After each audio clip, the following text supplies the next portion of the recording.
जय हिंद दोस्तों। आज हम आपको फिजिक्स के इस वीडियो में वेक्टर क्वांटिटीज के प्रकार बताएंगे। माने भौतिक राशियों के सदिश राशियों के प्रकार की बात करेंगे। सदिश राशियों के प्रकार की बात करेंगे। तो सदिश राशियों के प्रकार के इस वीडियो को स्टार्ट करने से पहले हम आपको आज थोड़ा सा इंडिकेट करेंगे कि भौतिक राशियां स्पेशली कितने प्रकार की होती हैं।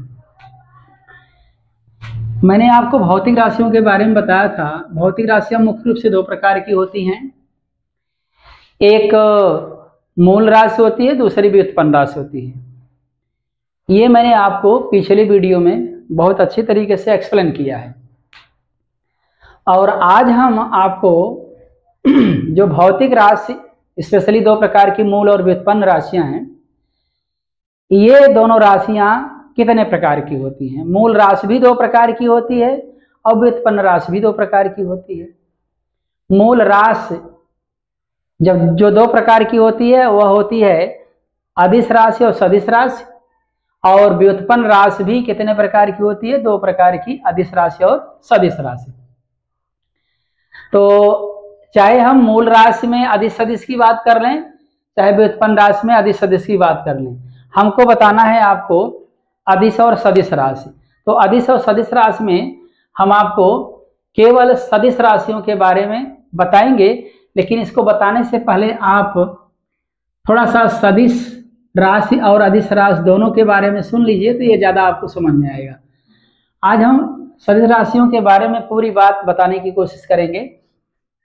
तो आप सुन लीजिएगा, सदिश राशि और अदिश राशि किसको कहते हैं। चलिए ऐसे लिखते हैं, भौतिक राशियों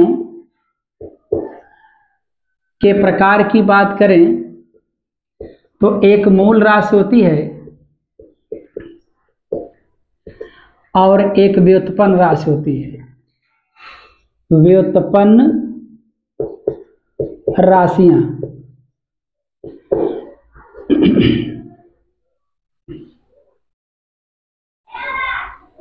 व्युत्पन्न राशियां, ये राशि भी दो प्रकार की होती है, ये राशि भी दो प्रकार की होती है, सदिश और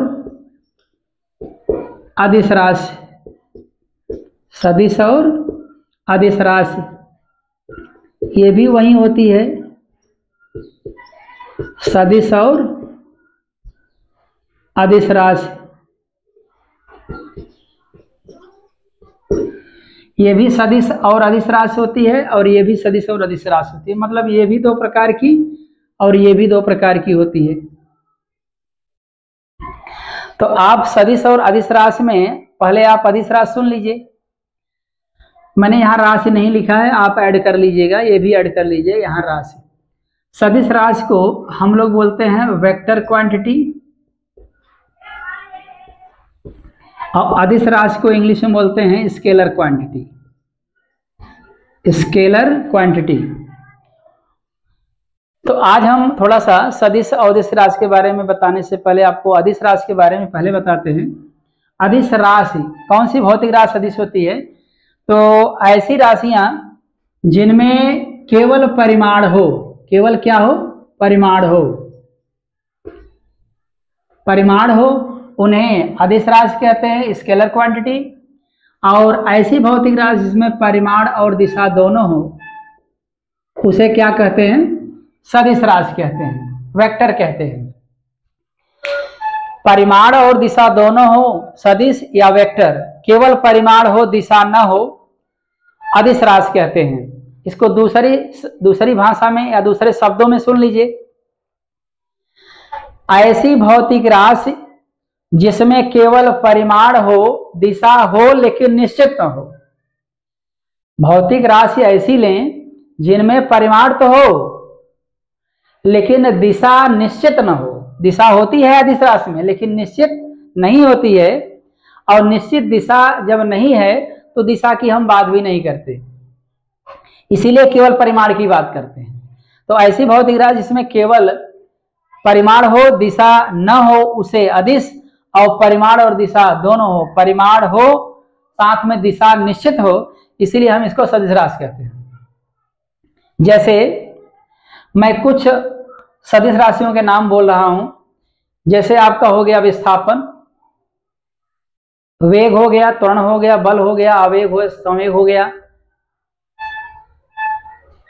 इस प्रकार से भार भी हो गया, पृष्ठ तनाव भी हो गया, तनाव हो गया। ये सारी भौतिक राशियां जो है सदिश हैं, इनमें परिमाण और दिशा दोनों होते हैं। परिमाण होता है, दिशा डिसाइड कर लेती है, उसे हम क्या बोलेंगे? सदिश राशि। अदिश राशि किसे कहते हैं? जिसमें केवल परिमाण और दिशा निश्चित ना हो, वह अदिश राशि। जैसे द्रव्यमान हो गया, लंबाई, चौड़ाई, ऊंचाई, मोटाई, गहराई, त्रिज्या, परिधि, व्यास, क्षेत्रफल, आयतन, दाब, कार्य, दूरी, चाल, ये सब अदिश राशियां हैं।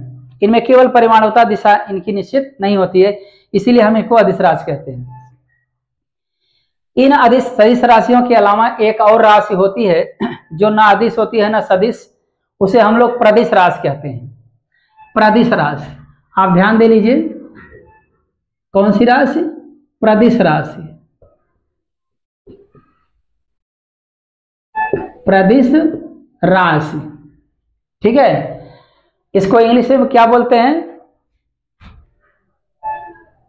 इंग्लिश में इसका एक नाम है, प्रदिश राशि को इंग्लिश में क्या बोलते हैं? न सदिश और न अदिश हो। चलिए इस समय इंग्लिश हमको याद नहीं आ रहा है, बट प्रदिश राशि आप याद रखिएगा। प्रदिश राशि किसे बोलेंगे? ऐसी राशि जो न अदिश हो न सदिश हो, उसे हम प्रदिश राशि कहते हैं। जैसे जड़त्व आघूर्ण, जड़त्व आघूर्ण, याद आया, इसको इंग्लिश में टेंसर कहते हैं। टेंसर,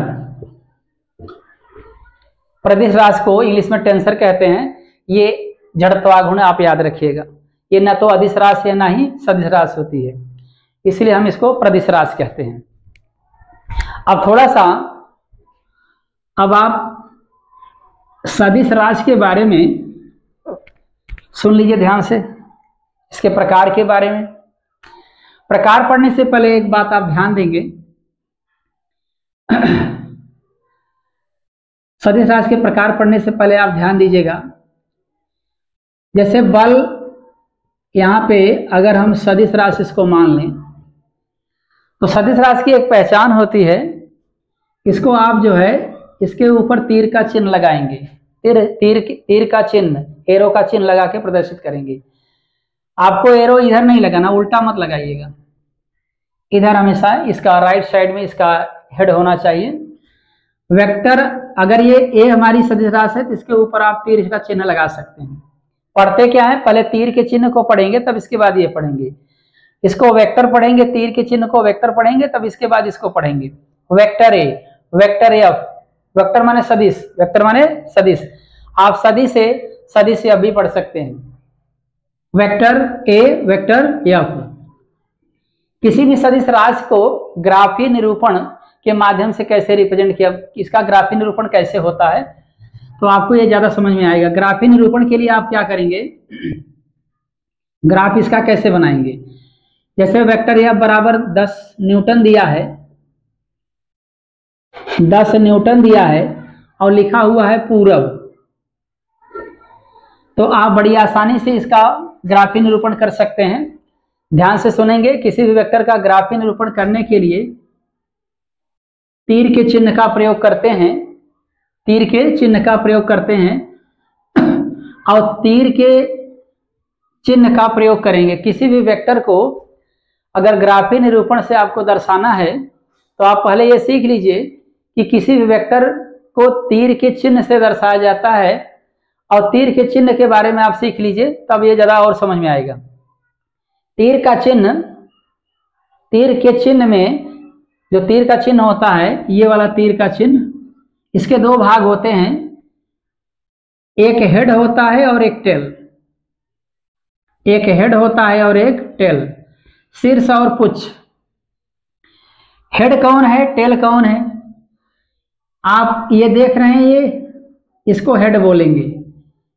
यहां मैं बना दे रहा हूं अलग से। ये तीर का हेड है, तीर का ये वाला पार्ट हेड है, और इसके बाद जो भाग बचता है उसे हम टेल बोलेंगे। टेल का ये प्रारंभिक बिंदु है, तो हेड के अलावा जो भाग बचता है उसे टेल कहते हैं। जो हेड होता है ये हमेशा दिशा को रिप्रेजेंट करता है, सदिश राशि की दिशा को दर्शाता है, और जो टेल होता है ये सदिश राशि के परिमाण को दर्शाता है, सदिश राशि के परिमाण के बारे में बोध कराता है।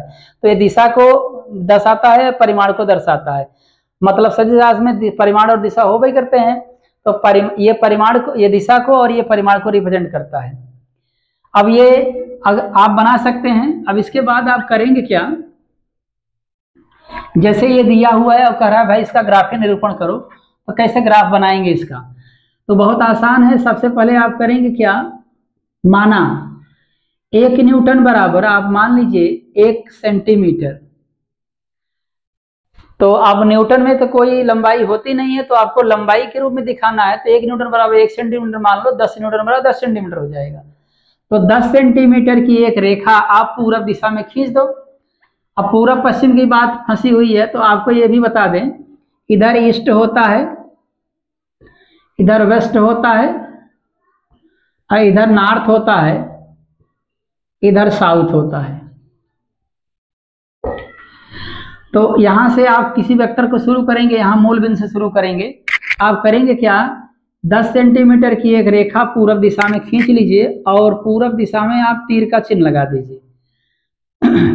इस प्रकार से ये जो हेड है ये पूरब को रिप्रेजेंट करेगा, ईस्ट को दर्शाएगा, और ये जो आपका ये है 10 सेंटीमीटर, ये पूरा 10 न्यूटन को दर्शाएगा, 10 न्यूटन को दर्शाएगा। तो 10 न्यूटन ये हो गया, और ये जो आपने चिन्ह बनाया है हेड का, ये दिशा पूरब को रिप्रेजेंट कर रहा है। इस प्रकार से आप जो है एक एग्जाम्पल और देख लीजिए। जैसे एक एग्जाम्पल इसे बना दे रहे हैं, 10 न्यूटन पूरब, और लिखा है पूरब और लिखा है दक्षिण, ऐसे लिखा हुआ है। तो आप क्या करेंगे, अब देखिए, पहले तो ये मान लीजिए 1 न्यूटन बराबर 1 सेंटीमीटर। दूसरा एग्जाम्पल बता रहे हैं हम आपको। इसके बाद जब ये 2 दिशा दिया रहे ना, तो आपको ये फिगर बनाना पड़ेगा, ये ईस्ट वेस्ट नॉर्थ साउथ आपको दिखाना पड़ेगा, ईस्ट वेस्ट नॉर्थ साउथ आप दिखा लीजिए। और यहाँ से आप स्टार्ट करेंगे। आप देखिए पूरब दक्षिण का, पूरब ये दक्षिण है, इसी के बीचों बीच आप 10 सेंटीमीटर रेखा खींच दीजिए, और ये आप दिखा दीजिए। ये आपका वेक्टर एफ हो गया, जो कि इसकी वैल्यू है 10 पॉइंट। चलिए वहाँ लिखा गया, नहीं लिखेंगे। ये वेक्टर एफ को रिप्रेजेंट कर रहा है। तो आप जस्ट बीचों बीच है, तो ये 45 डिग्री एंगल इधर हो जाएगा, और 45 डिग्री एंगल इधर हो जाएगा। इस प्रकार से आप किसी सदिश राशि को या वेक्टर को ग्राफ के माध्यम से रिप्रेजेंट कर सकते हैं। इसके बाद हम आपको वेक्टर के प्रकार में लेके चलते हैं, जो हमारा मेन टॉपिक है आज का। तो चलिए मेन टॉपिक की बात करते हैं। वेक्टर कई प्रकार के होते हैं, तो चलिए क्रम से आपको बताते हैं वेक्टर के बारे में। जैसे शुरुआत करते हैं सबसे पहले शून्य वेक्टर की। शून्य वेक्टर, शून्य वेक्टर, जीरो वेक्टर। शून्य वेक्टर आप सुन लीजिए। मैंने आपको पहले ही बताया, इसके ऊपर आपका तीर का चिन्ह अगर लगा है, इसके ऊपर लगा है, तो ये सदिश राशि है। मान लीजिए वेक्टर है, एक सदिश राशि है। इसका अगर परिमाण 0 है, अगर इसका परिमाण 0 है, तो समझ लीजिए कि वह वेक्टर शून्य वेक्टर है। जिस वेक्टर का परिमाण 0 होता है उसे शून्य वेक्टर कहते हैं। बहुत सिंपल है।